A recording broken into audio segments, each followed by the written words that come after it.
बोले सरस्वती माता की जय। बोले श्री रामचंद्र भगवान की जय। I am Kanhaiyalal Shukla from Gopalpur Ikona Shravasti. आइए आज हम सभी लोग चर्चा करते हैं पार्ट्स ऑफ स्पीच के विषय में। आज हम इसका स्टडी करेंगे शब्द भेद। इन्हें हम फैमिली ऑफ ग्रामर भी कह सकते हैं। जिस प्रकार से एक परिवार में कई सदस्य होते हैं और प्रत्येक सदस्य के अलग अलग कार्य होते हैं। एक परिवार में कोई पिता कहलाता है, कोई माता कहलाती है, कोई बेटा कहलाता है और पिता का कुछ और कार्य होता है, माता का कुछ और कार्य होता है। यानी जिस प्रकार एक परिवार में जितने भी सदस्य होते हैं प्रत्येक के अलग अलग कार्य होते हैं, उसी प्रकार एक वाक्य में कई शब्द होते हैं। आपको पता है कि वाक्यों का निर्माण शब्दों से होता है, कई शब्दों के मेल से। एक वाक्य में a sentence has many words. एक सेंटेंस में बहुत से शब्द होते हैं और प्रत्येक शब्द के अलग अलग कार्य होते हैं और इन्हीं कार्यों के आधार पर शब्दों को 8 भागों में वर्गीकृत किया गया है, जिन्हें हम पार्ट्स ऑफ स्पीच के नाम से जानते हैं। यानी कि पार्ट्स ऑफ स्पीच आपके जो शब्द भेद ये 8 हैं, जो आपके हैं noun, pronoun, verb, adjective, adverb, preposition और कंजंक्शन, इंटरजेक्शन। ये आपके 8 हैं और कुछ विद्वानों के अनुसार एक 9वां पार्ट भी माना जाता है, परंतु कुछ विद्वान उसका विरोध भी करते हैं, जिसे हम कहते हैं आर्टिकल्स ए एंड द। ये जो होते हैं इन्हें भी पार्ट्स ऑफ स्पीच के अंतर्गत कुछ लोगों के द्वारा माना जाता है, परंतु मुख्य रूप से 8 हैं जिन्हें हम आप चर्चा करते हैं एक एक करके और देखते हैं। सबसे पहला आपका लिखा हुआ है नाउन। आप देखेंगे नाउन क्या होता है। Noun is a naming word, यानी कि नाम रखने वाला शब्द ही नाउन कहलाता है। यानी किसी भी व्यक्ति, वस्तु या स्थान, कोई भी चीज हो जिसका नाम रख दिया हो गया हो, उसे हम नाउन कहते हैं। जैसे इसका नाम रख दिया गया मार्कर, बोर्ड, वाल, दीवार।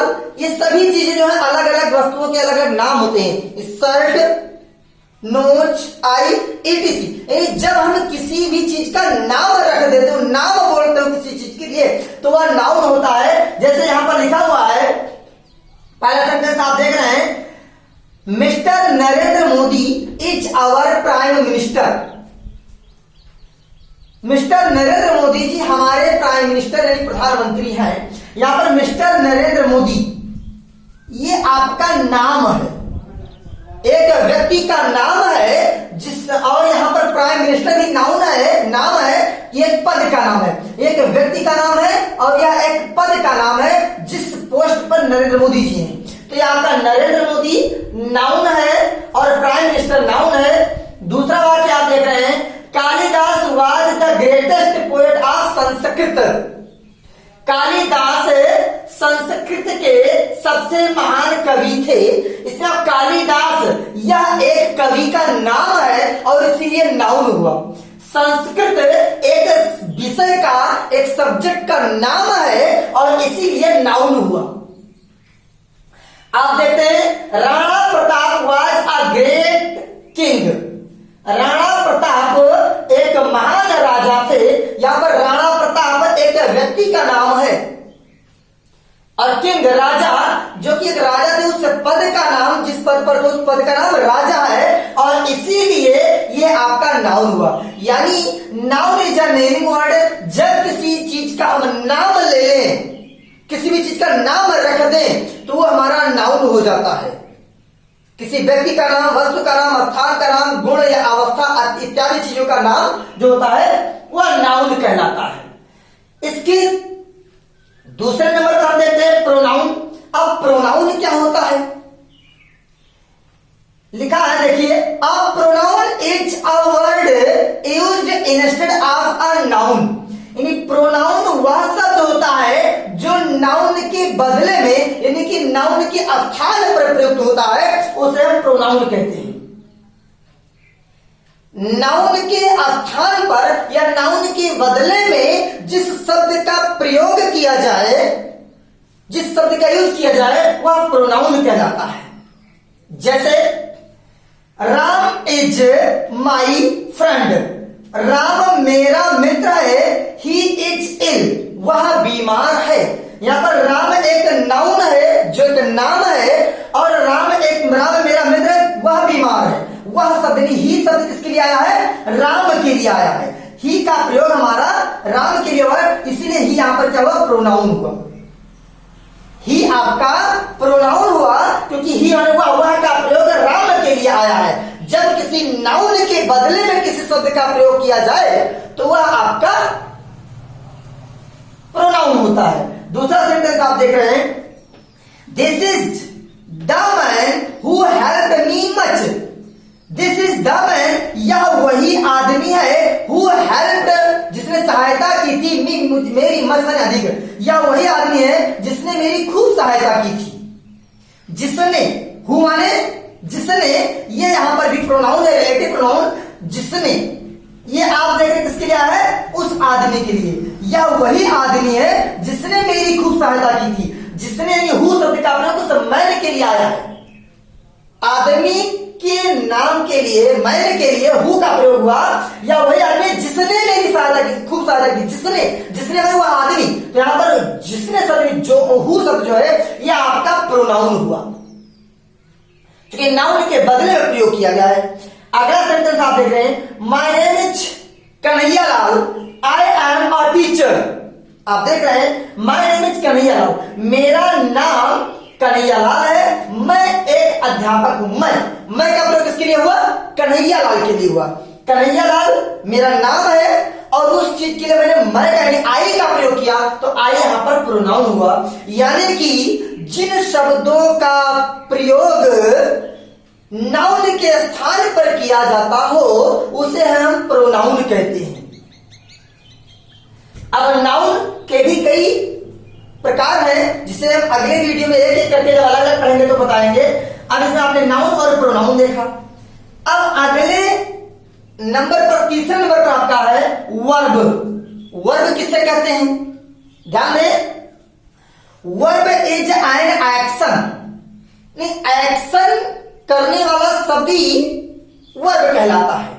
वाक्य में जिस शब्द के द्वारा एक्शन डिनोट्स हो, गतिविधि हो, वो हमारा वर्ब होता है। जैसे Sheela is knitting a sweater, Sheela is knitting a sweater, Sheela एक स्वेटर बुन रही है, इसे बुनने का एक्शन हो रहा है। शीला के द्वारा एक स्वेटर बुना जा रहा है जिसमें कौन सा कार्य हो रहा है? बुनने का कार्य हो रहा है। स्वेटर बुनने का कार्य, इसलिए आपका निटिंग शब्द जो है आपका क्या है? वर्ब है, क्योंकि ये आपका एक्शन डिनोट कर रहा है। स्वेटर बुनने के लिए निटिंग शब्द का प्रयोग किया गया है और एक्शन डिनोट करने के लिए आपका क्या है? वर्ब है। अगला आप देख रहे हैं, I gave him a book. I gave, मैंने दिया, हिम उसे, अ बुक एक किताब, मैंने उसे एक किताब दिया। इसमें देने का एक्शन हुआ है। कौन सा एक्शन हुआ है? देने का। गेव यानी गेव शब्द यहां पर आपका वर्ब है क्योंकि इससे एक्शन डिनोट हो रहा है, इससे कार्य होने की गतिविधि का बोध हो रहा है, इसलिए आपका गेव शब्द क्या है?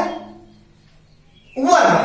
I gave him a book, मैंने उसे किताब दिया, देने का एक्शन हुआ।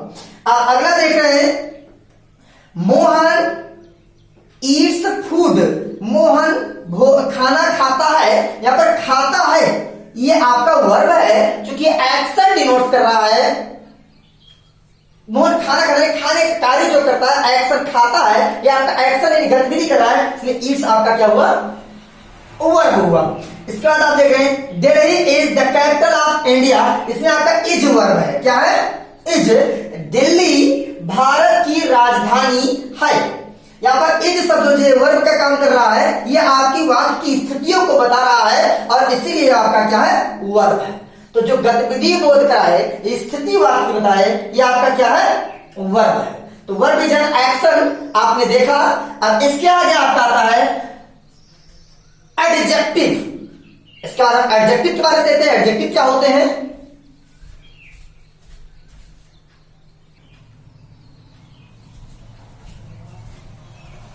हाँ, देखते हैं एडजेक्टिव चौथे नंबर पर है, जिसे हम देखेंगे an adjective is a word which qualifies a noun और प्रोनाउन।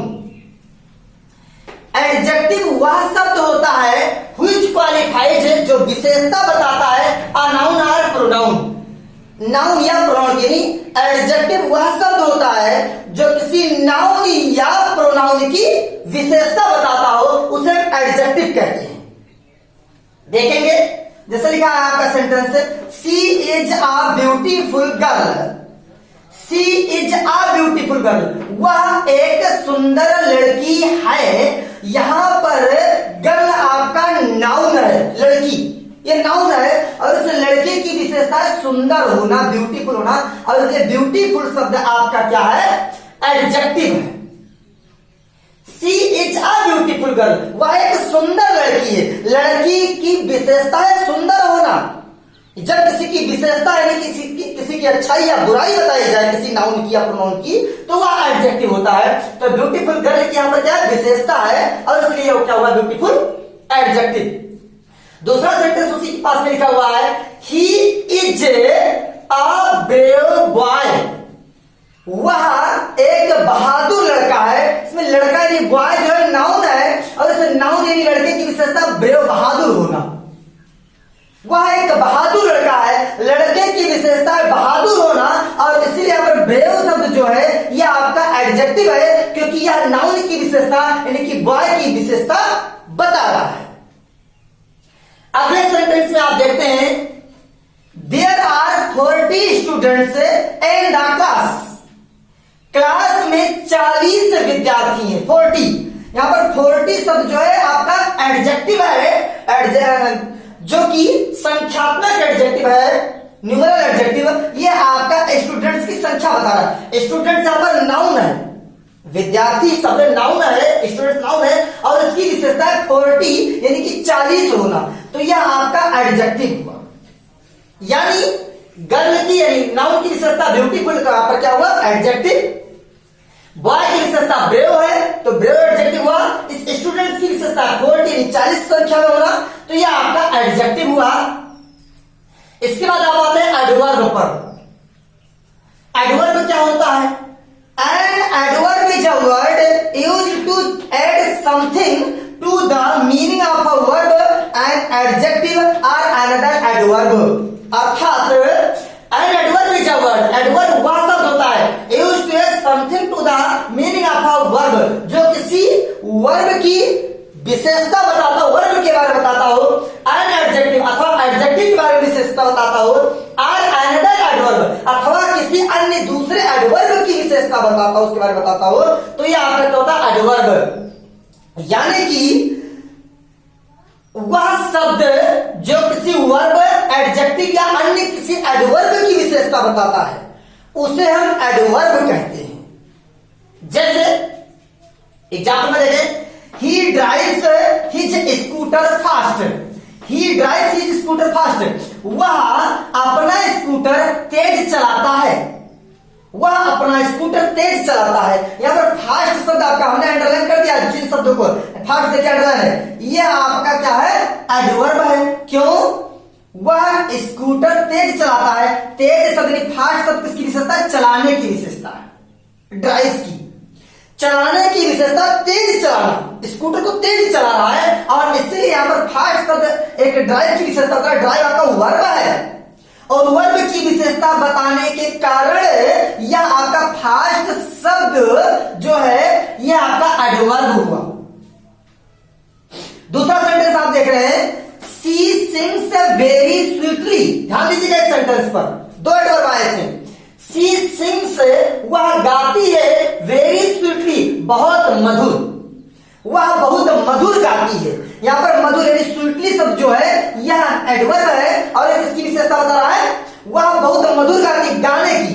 इस सिंग यानी सिंग क्या वर्ब है, और इसकी विशेषता कौन बता रहा है? स्वीटली, मधुर। वह बहुत मधुर गाती है। मधुर शब्द बता रहा है सिंग की विशेषता, गाने की विशेषता, और इसीलिए एडवर्ब हुआ क्योंकि यह किसकी विशेषता बता रहा है? स्वीटली शब्द सिंग की, वर्ब की विशेषता, और वर्ब की विशेषता बताने के कारण यह स्वीटली जो है एडवर्ब है। ये वेरी किसकी विशेषता बता रहा है? ये वेरी, वह बहुत मधुर गाती है, गाने की विशेषता मधुर होना, और मधुर की विशेषता बहुत मधुर। ये वेरी शब्द जो है इस एडवर्ब यानी कि स्वीटली की विशेषता बता रहा है। वर्ब की, इस सिंग वर्ब की विशेषता स्वीटली बता रहा है, इसलिए एडवर्ब हुआ, और इस एडवर्ब की विशेषता वेरी शब्द बता रहा है, इसलिए एडवर्ब हुआ। क्योंकि जो एडवर्ब, एक एडवर्ब दूसरे एडवर्ब की भी विशेषता बताता है तो एडवर्ब कहलाता है। तो यहां पर गाने की विशेषता मधुर होना और मधुर की विशेषता बहुत मधुर होना, बहुत होना, यानी ये दोनों आपके एडवर्ब हैं, जो कि आपका स्वीटली शब्द वर्ब की विशेषता बता रहा है और वेरी शब्द एडवर्ब की विशेषता बता रहा है। अगला एग्जांपल आप देखेंगे, that girl is very intelligent, वह लड़की बहुत बुद्धिमान है। यहां पर वेरी शब्द इंटेलिजेंट, वह लड़की बहुत बुद्धिमान है। बुद्धिमान, इंटेलिजेंट जो है आपका एडजेक्टिव है, जो किसकी विशेषता है? लड़की की। लड़की की विशेषता है बुद्धिमान होना, इंटेलिजेंट होना, और इंटेलिजेंट आपका एडजेक्टिव है, और इस एडजेक्टिव की विशेषता बता रहा है वेरी शब्द, इसलिए एडवर्ब। बहुत बुद्धिमान, बुद्धिमान की विशेषता वेरी बहुत होना, और वेरी आपका एडवर्ब हुआ क्योंकि ये वेरी शब्द एक एडजेक्टिव की विशेषता बता रहा है, और एडजेक्टिव आपका क्या है? इंटेलिजेंट, और इसलिए वेरी आपका क्या हुआ? एडवर्ब हुआ। अर्थात किसी वह शब्द जो किसी वर्ब की, एडजेक्टिव की या अन्य किसी एडवर्ब की विशेषता बताए उसे हम एडवर्ब कहते हैं। अगला आपका देखेंगे क्या है? प्रीपोजिशन। प्रीपोजिशन ये दो शब्दों से मिलकर बना है, प्री धन position, pre plus position. Pre पहले का, पोजिशन स्थिति, जो पहले की स्थिति से अवगत करा। जैसे देखेंगे, a preposition is a word used with a noun or pronoun to show its relation with another noun or pronoun in the sentence। अर्थात प्रीपोजिशन वह शब्द होता है यूज्ड विद अ नाउन और, जो नाउन या प्रोनाउन के पहले एक साथ में प्रयुक्त हो। वह शब्द जो नाउन या प्रोनाउन के पहले प्रयुक्त है कि उसके साथ प्रयुक्त हो, और उस नाउन या प्रोनाउन का संबंध वाक्य में किसी दूसरे नाउन या प्रोनाउन से जोड़ता हो, उसे हम प्रीपोजिशन कहते हैं, यानी संबंध सूचक अव्यय। ये किसी नाउन या प्रोनाउन के पहले आएगा, उसके साथ प्रयोग किया जाएगा, और उस नाउन या प्रोनाउन का संबंध वाक्य में दूसरे नाउन से या प्रोनाउन से जोड़ेगा, और ये आपका होगा प्रीपोजिशन। जैसे यहां पर देख रहे हैं आप, वाक्य में देख लीजिए example, the pen is on the table. The pen is on the table, pen मेज पर है। इस आन शब्द जो है इसमें प्रीपोजिशन है। क्यों? क्योंकि ये आन शब्द किसके पहले आया? टेबल के पहले आया हुआ है, टेबल के पहले आया, और टेबल का संबंध आन शब्द पेन से जोड़ रहा है, यानी कलम मेज पर है, मेज और कलम के बीच में संबंध स्थापित कर रहा है कौन? आन शब्द। ये आन आपका टेबल के पहले आकर के, इस नाउन के पहले आकर के, इस नाउन का संबंध आपका पेन से वाक्य में दूसरे नाउन से जोड़ रहा है, और उसके आन शब्द आपका क्या हुआ? प्रीपोजिशन। यानी जो शब्द किसी नाउन या प्रोनाउन के पहले प्रयुक्त हो या साथ प्रयुक्त हो, और उस नाउन प्रोनाउन का संबंध उसी वाक्य के दूसरे नाउन या प्रोनाउन से जोड़ रहा हो, वो आपका प्रीपोजिशन होता है। दूसरा देख रहे हैं, ही cuts a mango with a knife. He cuts a mango, वह एक आम काटता है, विद अ नाइफ, चाकू से। वह चाकू से एक आम काटता है। विद यहां पर प्रीपोजिशन है जो नाइफ के पहले आया है। नाइफ एक नाउन है, और वह चाकू से आम काटता है। चाकू से और आम के बीच में संबंध स्थापित कौन कर रहा है? विद शब्द। चाकू से आम काटना, चाकू एक है जिसके माध्यम से हम आम को काट रहे हैं, तो आम और चाकू के बीच का संपर्क जो जोड़ रहा है वह विद शब्द है, और इसीलिए आपका प्रीपोजिशन हुआ। ये नाइफ नाउन है, और इस नाउन का संबंध दूसरे नाउन से यानी कि मैंगो से जोड़ने का काम विद कर रहा है, इसीलिए प्रीपोजिशन हुआ। वह चाकू से आम काटता है। अगले सेंटेंस में, he is in the room, वह कमरे में है। यहां पर में यानी इन शब्द आपका प्रीपोजिशन है। क्यों? वह कमरे में है। कमरा नाउन है, और इस नाउन के पहले इन आया हुआ है, इसके साथ प्रयोग किया गया है। और इस कमरे का संबंध किससे है? वह से, ही से, प्रोनाउन से। यानी इस नाउन के पहले आकर के इस नाउन का संबंध, रूम का संबंध ही से यानी कि प्रोनाउन से जोड़ रहा है। और इसीलिए यहां पर क्या हुआ? इन शब्द प्रीपोजिशन। वह कमरे में है, में शब्द जो है यह कमरे का और वह ही का संबंध स्थापित कर रहा है। चलो एग्जाम्पल में, he was talking with me. He was talking, वह बातें कर रहा था विद, मुझसे, वह मुझसे बातें कर रहा था। यहां पर विथ शब्द जो है मी का संबंध, ये प्रोनाउन के पहले आया है, वह मुझसे बातें कर रहा था। यहां पर मुझसे का संबंध वह से जोड़ा जा रहा है, ही से। एक मी भी एक प्रोनाउन है जिसके पहले क्या है? विथ है, और मी का संबंध है ही से जोड़ा जा रहा है। वह मुझसे बातें कर, वह और मुझे, दोनों के बीच का संबंध स्थापित कर रहा है विद, और इसीलिए यहां पर क्या हुआ? प्रीपोजिशन है विद। इसके बाद आप अगला देखेंगे कंजंक्शन। कंजंक्शन क्या होता है? सीमेंट होता है, जो जोड़ने वाला तत्व होता है। ये किसी, जैसे लिखा है कंजंक्शन की परिभाषा देखें, a conjunction is a word used to join words, clauses और सेंटेंसेस। यानी conjunction is a word, conjunction वह शब्द होता है यूज्ड टू जॉइन, जो प्रयोग किया जाता है जॉइन, जोड़ने के लिए वर्ड्स को, शब्दों को आपस में, क्लॉजेज, क्लॉजेज यानी उपवाक्यों को आपस में जोड़ने में, आर सेंटेंसेज अथवा वाक्यों को, वाक्यों, उपवाक्यों अथवा शब्दों को आपस में जोड़ने के लिए जो शब्द प्रयोग किया जाता है उसे हम कंजंक्शन कहते हैं, जिसे हम संयोजक कहते हैं हिंदी में। यह आपका कंजंक्शन हुआ। जैसे देखेंगे वाक्य में, I worked hard yet I failed. I worked hard, मैंने कठिन परिश्रम किया, येट फिर भी, आई फेल्ड, मैं असफल हो गया। मैंने कठिन परिश्रम किया फिर भी मैं असफल हो गया। यहां पर आई वर्कड हार्ड एक हुआ, मैंने कठिन परिश्रम किया एक वाक्य, आई फेल्ड, मैं फेल हो गया। मैंने कठिन परिश्रम किया, मैं फेल हो गया। मैंने कठिन परिश्रम किया फिर भी मैं फेल हो गया। यहां पर येट शब्द जो है इन दोनों को आपस में जोड़ने का काम कर रहा है, और इसलिए येट शब्द यहां पर क्या है? आपका कंजंक्शन है। अगला सेंटेंस देखेंगे, Ramesh and Dinesh study together. Ramesh और दिनेश साथ साथ अध्ययन करते हैं। रमेश और दिनेश साथ साथ अध्ययन करते हैं। यहां पर रमेश और दिनेश दोनों शब्द हैं, और इन दोनों शब्दों को जोड़ने का काम कौन कर रहा? एंड। तो यहां पर एंड आपका क्या हुआ? कंजंक्शन। यानी जो शब्द दो वाक्यों को, जो शब्द वाक्यों को या उपवाक्यों को या शब्दों को आपस में जोड़ने के लिए प्रयोग किए जाते हैं उन्हें हम कंजंक्शन कहते हैं। अब इसके बाद में देखेंगे आठवां हमारा इंटरजेक्शन।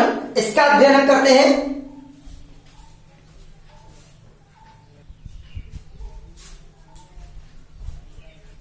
आठवां नंबर पर इंटरजेक्शन, इसे देखेंगे। इंटरजेक्शन क्या होता है? An interjection is a word which expresses some sudden feelings और emotions such as surprise, joy, sorrow, etc। यानी कि an interjection is a word, interjection वह शब्द होता है which expresses some sudden feelings, जो कुछ अचानक अनुभूतियों को या भावनाओं को अभिव्यक्त करता है, उसे हम इंटरजेक्शन कहते हैं। जैसे सरप्राइज, आश्चर्य का बोध करा दे, जॉय, अत्यधिक खुशी मिल जाए, या सारो, या अत्यधिक दुख हो जाए। अर्थात वह वाक्य जिससे किसी आश्चर्य का या अत्यधिक खुशी का या अत्यधिक दुख आदि की भावनाओं को व्यक्त किया जाता हो, वो आपका होता है इंटरजेक्शन, जिसे विस्मयादिबोधक शब्द कहते हैं। जैसे यहां पर लिखा है, एग्जाम्पल में देखेंगे, hurrah we have won the match. Hurrah खुशी है, अरे खुशी की बात है, we have won the match, हमने मैच को जीत लिया है। इस शब्द से हुर्रा शब्द जो है यह आपका इंटरजेक्शन वर्ड है।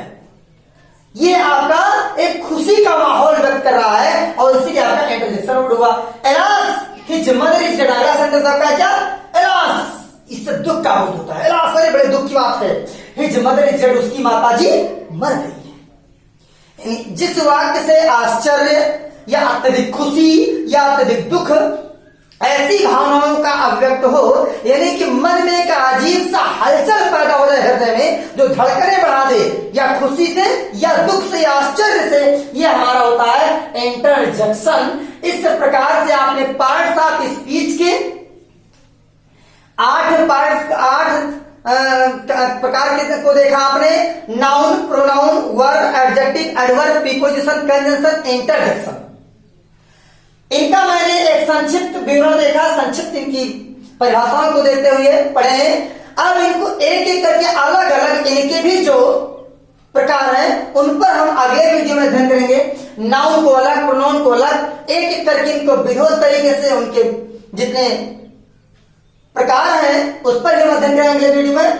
तो अब आज का क्लास यहीं पर समाप्त करते हैं। धन्यवाद। जय श्री राम, जय हिंद, जय भारत।